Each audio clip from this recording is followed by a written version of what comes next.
हरे कृष्ण। हमारे पास ऐसे बहुत सारे प्रश्न आते हैं जहां लोग अपनी जिज्ञासा जाहिर करते हैं कि आखिर इस भाग दौड़ की जिंदगी में भक्ति कैसे की जाए। और ये बताने पर कि इस्कॉन द्वारा सुझाए गए भक्ति मार्ग का अनुसरण करने से उनके मन से ये जिज्ञासा दूर हो जाएगी, तो वे पूछते हैं कि भक्त आखिर दिन भर करते क्या क्या हैं। तो आज हम आपको बताएंगे कि इस्कॉन के भक्तों की दिनचर्या क्या होती है।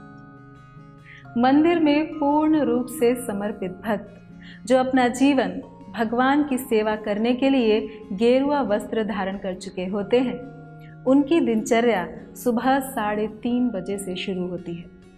सभी सुबह उठकर स्नान आदि से निवृत्त होकर भगवान की 4:30 बजे वाली मंगला आरती में सम्मिलित होते हैं। फिर 2 घंटे मंत्र ध्यान जप करते हैं। इस्कॉन के हर मंदिर में रोज भगवान का श्रृंगार होता है, गुरु पूजा होती है और श्रीमद् भागवतम का सत्र होता है। इसके बाद सबके लिए प्रसाद की व्यवस्था होती है, जहां पेट भर भोजन प्रसाद लेकर सभी भक्त अपने अपने चिन्हित कार्यकलापों में लग जाते हैं। कोई अकाउंटेंट की सेवा करता है तो कोई पुजारी की, कोई विभिन्न लोगों से मिलने जाता है और उनको भक्ति के मार्ग में अग्रसर होने के लिए मार्गदर्शन प्रदान करता है, तो कोई भगवत गीता आदि ग्रंथों का घर घर जाकर प्रचार करता है, तो कोई मंदिर के विभिन्न प्रबंधन कार्यों की देखरेख करता है। वे स्वयं को दिए गए सारे कार्यों को किसी वरिष्ठ भक्त के निर्देशन में जिम्मेदारी से पूरा करते हैं। लोगों में यह गलत धारणा है कि मंदिर में रहने वाले भक्त लोग खा पी कर मंदिर में सोते हैं और कोई काम धाम नहीं करते। इसके विपरीत मंदिर के भक्त सुबह ब्रह्म मुहूर्त से उठकर रात 10 बजे तक व्यस्त रहते हैं और उनके लिए शनिवार या रविवार की कोई छुट्टी भी नहीं होती। वे स्वेच्छा से आनंद पूर्वक भगवान की सेवा में स्वयं को व्यस्त रखने में अपने आप को धन्य मानते हैं। अब लोग पूछते हैं कि हर कोई तो सामाजिक जिम्मेदारियों को छोड़कर मंदिर में नहीं जा सकता। परिवार और समाज के प्रति भी कोई जिम्मेदारी है, उसके अलावा मुझे नौकरी भी करनी है, दुनिया के ऐशो आराम का अनुभव भी करना है, घर बसाना है, तो क्या मैं भक्ति नहीं कर सकता? तो उन लोगों के लिए हम बताना चाहेंगे कि इस्कॉन में 95% भक्त मंदिर में नहीं बल्कि साधारण लोगों की तरह समाज में अपने परिवार और सामाजिक कर्तव्यों का निर्वहन करते हुए भक्तिमय जीवन बिताते हैं। उनके जीवन का लक्ष्य सादा जीवन उच्च विचार के साथ भगवान की निष्काम भक्ति करना है। वे अपने जीवन को सरल रखते हुए अपने कर्मों के फल को भक्ति के कार्यों में निवेश करते हैं। एक भक्त परिवार की दिनचर्या भी सुबह 4 बजे से आरंभ हो जाती है। सभी सुबह उठकर नित्य कर्मों से निवृत्त होकर भगवान के नामों का ध्यान पूर्वक जप करते हैं। महिलाएं बच्चों और पति के सुबह के नाश्ते का प्रबंध करती हैं। पति और बच्चे घर में बने हुए मंदिर में विग्रहों की सेवा आरती करते हैं।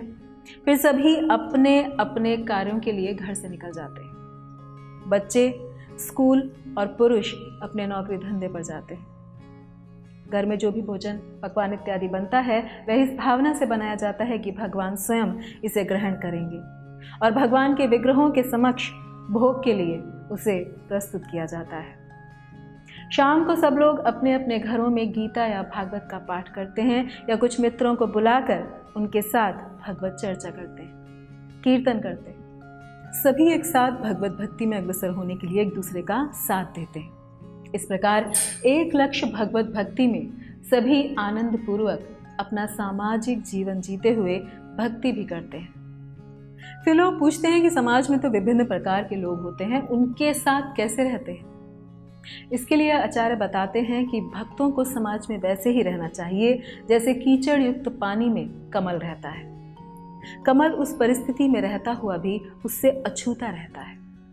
उसी प्रकार एक भक्त को भी अपने चारों ओर एक हरिनाम कवच निर्मित करके जिम्मेदारी के साथ सामाजिक कर्तव्यों का पालन करते हुए भक्तिमय जीवन जीना चाहिए। ये सुनने में जितना आसान है उतना ही व्यवहार में लाना मुश्किल। पर संसार में कौन सी अच्छी चीज सस्ते में मिल जाती है, आसानी से मिल जाती है। प्रयास करने से ही सब कुछ संभव है।